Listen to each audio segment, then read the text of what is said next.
Hello and welcome to another session on women's writing in English. We will continue with the garden party. We stopped with Laura and Joyce in the kitchen. They are speaking to the cook, congratulating the cook. Joyce is congratulating the cook as though she has done a big thing. So basically Joyce does not, or she's insensitive to the sufferings of the lower strata. In fact, she makes them feel as though the cook is cook has done a magnificent job. This is only a kind of pampering, an outside pampering, the same thing that Sheridan has. So Joyce has all the qualities of her mother, and you will find that Laura is different from that of Joyce and Mrs. Sheridan. Okay, now with that we come to the next important section. There comes the plot, the main plot of the short story, or the theme is the main incident is introduced, which gives us a look, which gives us an insight into Laura's character. It is also a kind of growing up stage of Laura into a matured girl, where she encounters the harsh realities of life. Earlier, when she saw the labor men, the men who came to put up the marquee, she fascinated being of that working class, but she had absolutely no idea, no feelings or idea about the sufferings of the working class. Now that she meets and understands the harsh realities or the bitter realities of life, it makes her matured. Okay, so it gives us it throws an insight into the nature, the sensitive side and the nature of Laura, especially her growing up or her maturity. Okay, so let's continue. But the back door was blocked by Cook, Sadie, Godber's man and Hans. Something had happened. Clucked Cook like an agitated hen. Sadie had her hand clapped to her cheek as though she had toothache. Hans' face was screwed up in the effort to understand. Only Godber's man seemed to be enjoying himself. It was his story. See, here, when you look at it, I've taught you formalism, right? So I want you to connect it with that also. It's a kind of defamiliarizing the familiar plot. Instead of saying the Godber's man had a sad story to tell, he came to know of the death of the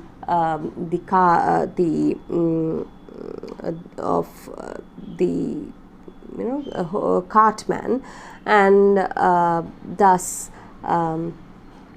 and then starts the story like that. It does not give the audience, it does not captivate the attention of the audience, or it doesn't attract the audience. But instead, when she defamiliarized the setting, see how it captivates our attention. See how the Godber's man has a story to tell and he's enjoying himself. Again, a kind of, it's not about he's enjoying himself. It doesn't mean that he's enjoying himself because of a sad news. It means he has a story to tell, and he seems, because he's the first to hear it, and he is now, the whole stage is his, or the whole audience is his, because they are attentively listening to the news. Okay, so look at the way the language is structured. Only Godber's man seemed to be enjoying himself. It was his story. What's the matter? What happened? There's been a horrible accident, said Cook. A man killed. A man killed? Where? How? When? But Godber's man wasn't going to have his story snatched from under his nose. Know those little cottages just below here, miss? Know them? Of course, she knew them. Well, there's a young chap living there, name of Scott, a carter. His horse sheed at a traction engine corner of Hockey Street this morning, and he was thrown out on the back of his head, killed. Dead? Laura stared at Godber's man. Dead when they picked him up, said Godber's man with relish.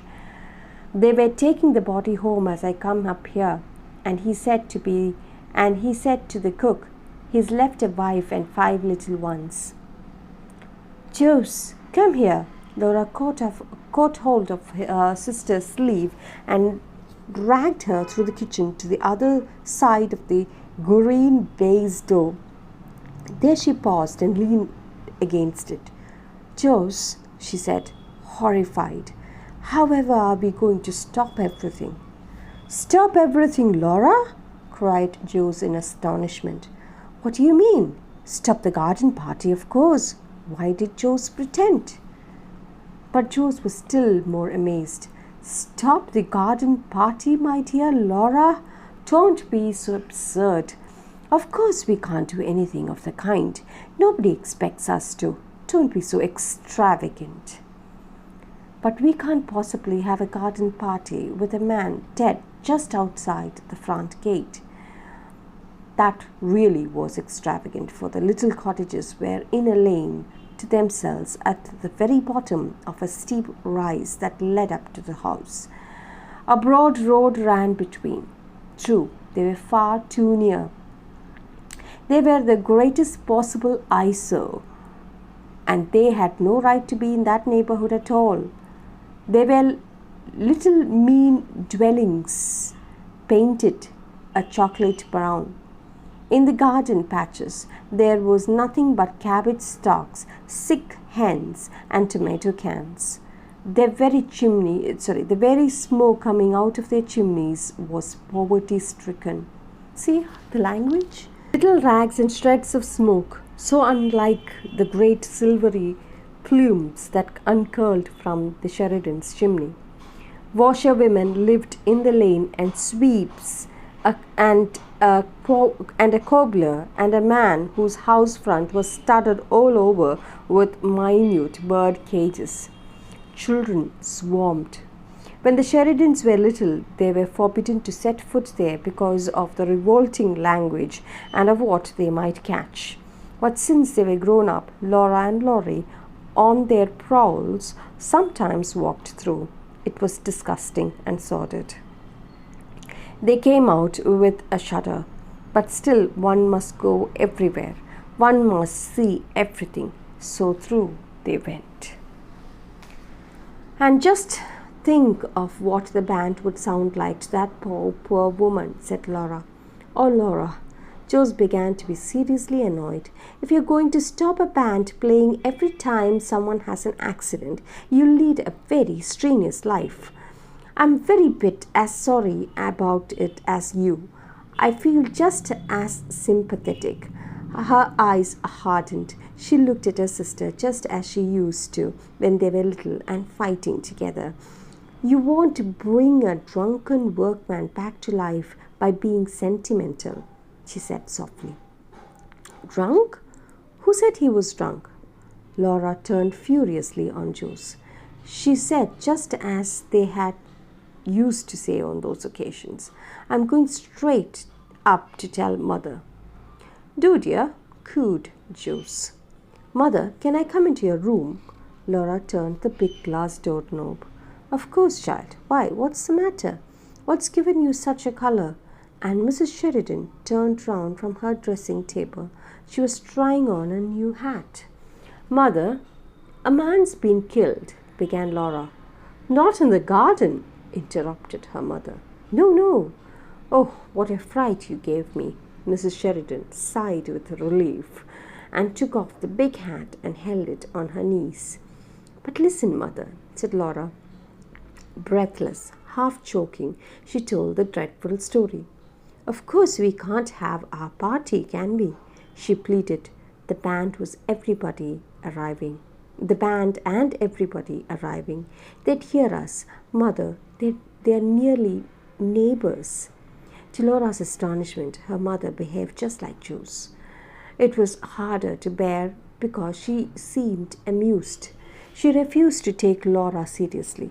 But my dear child, use your common sense. It's only by accident. We've heard of it. If someone had died there normally, and I can't understand how they keep alive in those poky little holes, we should still be having our party, shouldn't we? Laura has to say yes to that. But she felt it was all wrong. She sat down on her mother's sofa and pinched the cushion frill. Mother, isn't it really terribly heartless of us? Darling, Mrs. Sheridan got up and came over to her, carrying the hat. Before Laura could stop her, she had popped it on. My child, said her mother, the hat is yours. It's made for you. It's much too young for me. I have never seen you look such a picture. Look at yourself. And she held up her hand mirror.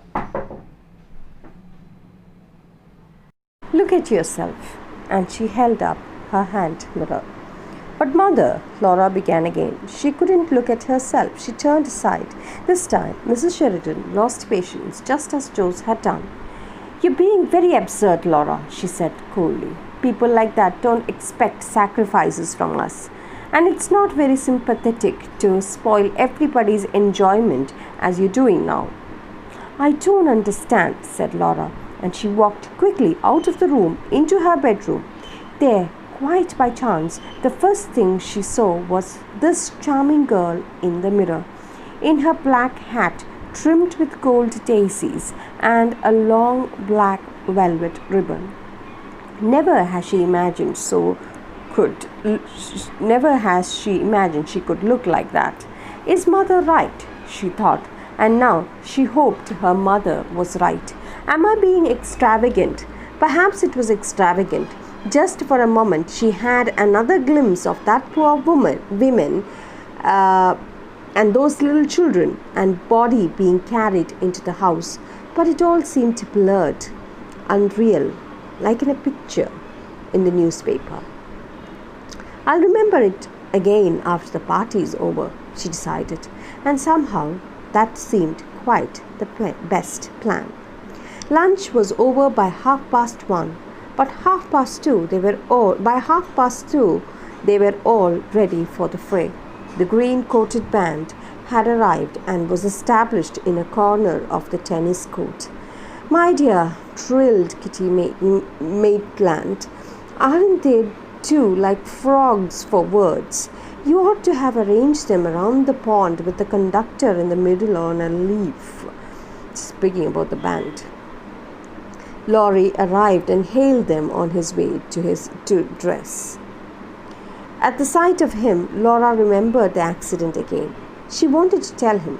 If Laurie agreed with others, then it was bound to be all right, and she followed him into the hall. Laurie, hello, he was half upstairs. But when he turned round and saw Laura, he suddenly puffed out his cheeks and goggled his eyes at her. My word, Laura, you do look stunning, said Laurie.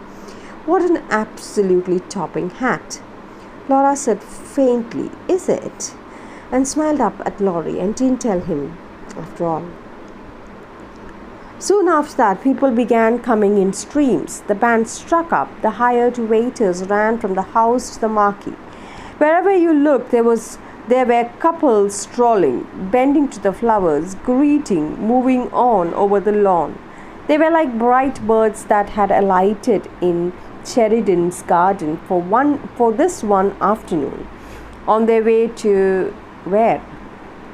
Ah, what happiness it is to be with people who all are happy, to press hands, press cheeks, smile into eyes.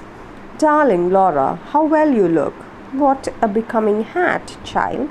Laura, you look quite Spanish. I've never seen you look so striking. And Laura glowing answer softly. Have you had tea? Won't you have an ice? The passion fruit ices really are rather special. She ran to her father and begged him, Daddy darling, can't the band have something to drink? And the perfect afternoon slowly ripened, slowly faded, slowly its petals closed. Never more delightful garden party, the greatest success, quite the most. Laura helped her mother with the goodbyes. They stood side by side in the porch till it was all over. All over, all over, thank heaven, said Mrs. Sheridan. Round up the others, Laura. Let's go and have some fresh coffee. I'm exhausted. Yes, it's been very successful. But oh, these parties, these parties. Why will you children insist on giving parties? And they all of them sat down in the deserted marquee. Have a sandwich, Daddy dear. I wrote the flag. Thanks, Mr. Sheridan took a bite and the sandwich was gone. He took another. I suppose you didn't hear of the beastly accident that happened today, he said.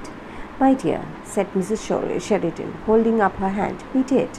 It nearly ruined the party. Laura insisted we should put it off. Oh, Mother, Laura didn't want to be teased about it. It was a horrible affair all the same, said Mrs. Sheridan. The chap was married too, lived just below in the lane, and leaves a wife and half-dozen kiddies, so they say. An awkward little silence fell. Mrs. Sheridan fidgeted with her cup. Really, it was very tactless of father. We'll stop there and then let's just critically analyze up to where we stopped. Okay? All right. So, yes. On her way outside, what happens is Laura meets this Godmer's man. And Godmer's man is excited. I'm not speaking excited as of just the excitement of, happiness. I'm speaking about that excitement of shock and horror. And, certain people have this habit of, trying to give the news, the first one to spread news, or the first one to give news. And a kind of excitement often carries them. So here also Godmer's man, he's the first to hear this, or he saw it when he was just, he saw the body being carried when he was on his way to the Sheridans, and he is telling the story to the servants there, Sadie, Hans and the cook, and all of them looked very horrified. Godmer's man, Laura and Jose was also there, and Laura inquires as to what the matter was. And Godmer's man tells Laura, with relish, again, look at that word, with relish, a kind of, as though he's enjoying it, because it's a horrifying story, it's a tragic story. So there's a lot of depth in it, okay? It's not just one small word. And it means a lot, because there is a segregation of two classes, a divide of two classes. Laura belonging to the high class strata, and the Godmer's man, including the others, belonging to the lower strata, and further lower to the lowest strata belongs the carter, the man who died. And here they are, the servant class often likes to, or the illiterate people often likes to exaggerate things. Okay, so it's not just exaggerating, but then that he's saying the story, he's telling the story with relish, with excitement. Okay, and he tells that Scott, a cart driver who lives in a cottage down the hill, has died in a horrible accident, and he has left behind a wife and 5 children they are orphaned now. Scott's accident is the main conflict in the story. The servants' reaction to the news suggests that they can empathize with Scott's family because they are from a similar social class. Even though their family is roughly the same size as of Scott, the Sheridans prove unable to do the same, because that divide is what I told you just now. Godber's man, however, delights at being the center of attention, even though he brings a tragic news. Unlike the servants, he is the emissary of a company that traffics in extravagance and, presumably focuses on serving rich people who would care more about the other things in life than the fate of Scott's family. So even though he is a servant, the Godber's man, though he is from the servant class, through him it's kind of a spokesman. He becomes a spokesman or an emissary of a company that is owned by typical people like Sheridans, or that serves the Sheridans, the people like Sheridans, the rich people, and their extravagance. And they are more interested in about the intrigues of minute details and intrigues of life, and then they are not concerned. They are actually speaking, if you look at the Godber's man, he's kind of relishing the fate of the Scott family, because again he is like an emissary performing for the rich, an emissary for the rich class who is not bothered about the fate of others. Here he's, for him, for the Godber's man, for him it is a story that is important, how exciting he could make. It is not the sympathy, or it's not about whether he feels sympathetic towards the family. But the servants, on the other hand, you find the others all looking very sad and horrified, because they are able to empathize with the Scott's family, because they feel the same. They are also of the same strata. They can feel the pain.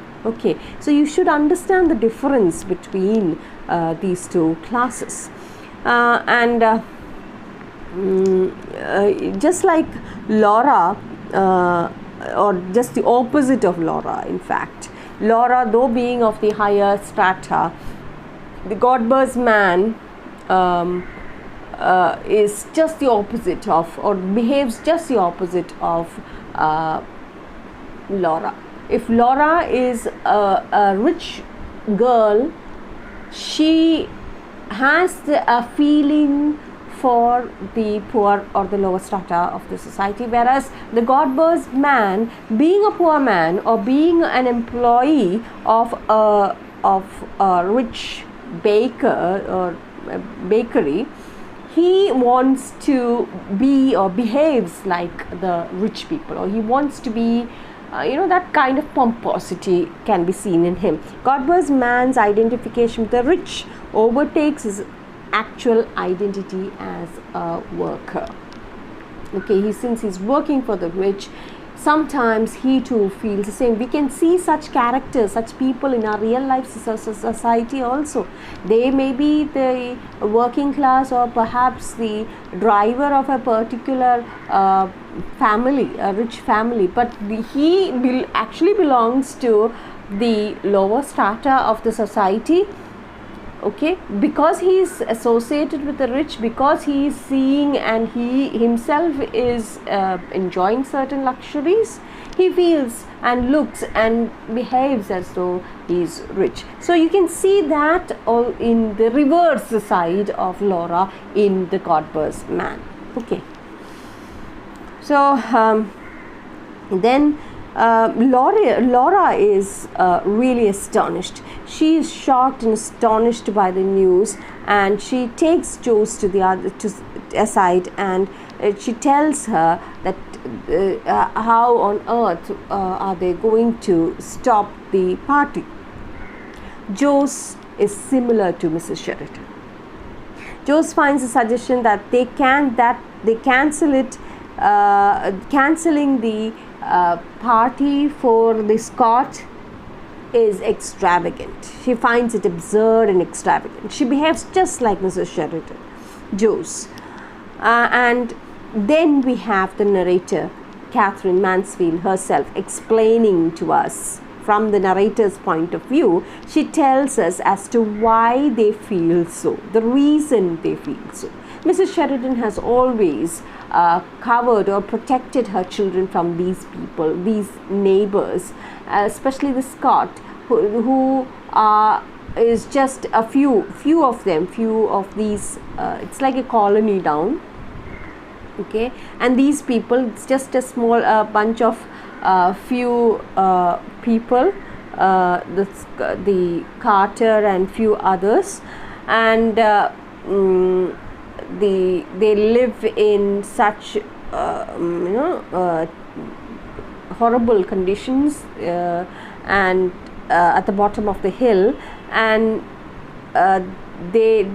which are home to impoverished working families, whereas you have the Sheridans and many other rich class there who find them an eyesore to them, to the Sheridans. So we get to understand as to why Jo's behave like this through the narrator. The lane of these cottages at the bottom of the hill, just across a road from the Sheridan's house, are home to these impoverished working families. The narrator proclaims that they were the greatest possible eyesore and they had no right to be in that neighborhood at all. The Sheridan children aren't allowed to go there, but Laura and Laurie, her brother, still like to explore the area because they feel that one must go everywhere and one must see everything. Jo's claims she feels sympathetic for the Scott, but complains that Laura's behavior is spoiling the whole atmosphere of the party. She also tells Laura that if you're going to stop a band playing every time someone has an accident, you'll lead a strenuous life. She then accuses Scott of being drunk. Okay, there is no question of Scott, or nobody spoke about the cart driver being drunk, but then you get a picture of how the rich class portrays the poor strata. But apart from that, there is a lot of there is a reality, or there is some truth in it also, because see, a lot of children. This man is a young chap. He has a wife and 5 children. So if you look at the way or the lifestyle of the poor class, you will find that they had a lot of children. Another thing is that the husband would be a drunkard, and they would be, especially people of the working or the labor class, are often, they indulge in a lot of drinks. So though Jo's accuses Scott of being drunk, which infuriates Laura, which could be or could not be a truth, because nothing is spoken about Scott's drunkenness here in the story. The narrator refuses to say anything further, and it infuriates Laura, and she runs upstairs to tell mother, because she did not like the way Jo's behaved. Catherine Mansfield again introduces Laura's central conflict with her family, whether they should go on with the party or not. Laura imagines the festivities from the Scots' perspective and worries that the Sheridan's garden party, which they are throwing for no special reason whatsoever. This is the extravagance. Again, there was Jo's telling us about extravagance. This is actually extravagance, right? So they are throwing a party for no reason at all, and they have spent a lot of money on this. this would be insensitive to the mourning family, or she thinks would it be insensitive to the mourning family down the hill. She asks, okay, how can we go about with a party, with a band playing, and the others enjoying themselves, when we have a funeral next to our house, or when there is a dead man, or the mourning family, how would they feel? That's what they are asking. But Chose and the Sheridans, they are all insensitive to such things. But Joe's cold-hearted response and the narrator's description of the cottages demonstrates the disdain the rich feel for the cottage residents, for those people, the impoverished ones. And Mrs. Sheridan also feel that the neighborhood itself belongs to her, and these people being there, they have no right to be there. That's what they say. They have no right to be there. They have, in fact, if you go deeper into Sheridan's mind, you will find that she would say, if even go to the extent of saying they don't even have the right to live. Okay, so they are like a pain, eyesore to them, and she just wants them. She feels that they have dirtied the whole neighborhood just by being there. You might find a reference to it, or you might be reminded of Robert Froest's Roadside Stand. The picture, the marred signs. Remember those signs with N turned wrong and S turned wrong, and those beautiful paintings, and the roadside stand to the rich city dweller who head past in their BMW cars or their Ferrari cars would find this roadside stand marring the beauty of natural landscape. It is obstructing or destroying the beauty of the landscape, the natural, beautiful landscape.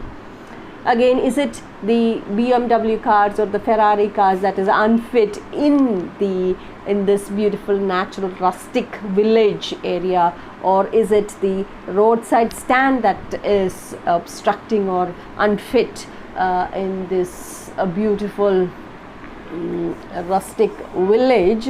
Is again depends on our perspective, on who sees it. So just like that, Mrs. Sheridan finds these village people an eyesore. She feels that their house and their dwellings and their way of living has dirtied, or in fact marred or destroyed the whole beauty of the neighborhood. Whereas Laura especially feels sympathetic towards these people, the impoverished people. So again, you will find it depends on who is looking at it, or it depends on the perspective. So let's stop here, and we shall continue with the analysis of the garden party, the portion that we took today, in the next video. So thank you and keep safe.